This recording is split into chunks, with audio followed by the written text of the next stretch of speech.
এর আগেও আপনারা দেখেছেন ঋতব্রত বন্দ্যোপাধ্যায় তিনি কিন্তু বারবার বলেছিলেন যে এখন নতুন সরকার আসার পরে বিরোধীদেরও কিন্তু আমন্ত্রণ জানানো হয়। কোথাও আজকেও কি সেই ঘটনারই পুনরাবৃত্তি হলো? উজ্জ্বল মুখোপাধ্যায় সরাসরি আমাদের সঙ্গে রয়েছেন। উজ্জ্বল, বিরোধীদেরও এখন এই প্রশাসনিক বৈঠকে অংশ নিতে ডাকছে শাসক দল, এমনটাই তো গত কয়েকদিন আগে ঋতব্রত বন্দ্যোপাধ্যায়কেও আমরা বলতে শুনেছিলাম।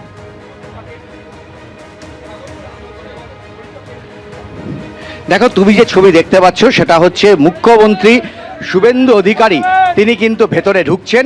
তাকে এখানে অভিনন্দন জানানো হলো, গার্ড অফ অনার দেওয়া হলো 3 জেলার পক্ষ থেকে, এবং প্রশাসনিক স্তরের যারা নেতৃত্ব রয়েছেন, যারা দায়িত্বে রয়েছেন তারা রয়েছেন, এবং আমরা দেখতে পাচ্ছি চিফ সেক্রেটারি তিনিও কিন্তু এখানে রয়েছেন, এবং এখানকার বিজেপির যিনি সাংসদ তিনি এসে তাকে উত্তরীয় পরিয়ে দিলেন।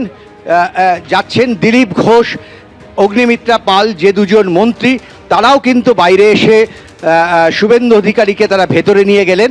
এইখানেই কিন্তু প্রশাসনিক বৈঠক হবে, এবং আমরা দেখলাম যে একেবারে মুখ্যমন্ত্রী তিনি এসে পৌঁছলেন, এবং তিনি যেটা জানিয়েছেন আগেই যে প্রশাসনিক বৈঠক হবে, আলোচনা হবে এই 3 জেলার কোথায় সমস্যা, কি কাজ শেষ করতে হবে সেগুলো নিয়ে তিনি আলোচনা করবেন, কিন্তু কোথাও কোনো বাড়তি ব্যবস্থা থাকবে না। অর্থাৎ আগে যে প্রশাসনিক বৈঠকগুলো হতো জেলা ধরে ধরে, সেখানে যে বিপুল পরিমাণে খরচ করা হতো সেই খরচ কিন্তু কমানো হচ্ছে।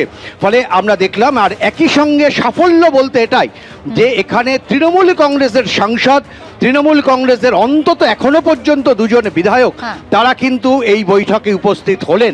অর্থাৎ এতদিন পর্যন্ত বিগত 15 বছরে যেটা দেখা যেত একেবারে বিরোধীদের আমন্ত্রণ জানানো হয় না প্রশাসনিক বৈঠকে, এমন অভিযোগ কিন্তু বারবারই হতো। কিন্তু নতুন সরকার আসার পরে দেখা যাচ্ছে তৃণমূল কংগ্রেসের সাংসদ যেমন উপস্থিত রয়েছেন, একই সঙ্গে স্বরূপনগর এবং দেগঙ্গা 2 তৃণমূলের বিধায়ক তারাও রয়েছেন। উজ্জ্বল, ধন্যবাদ।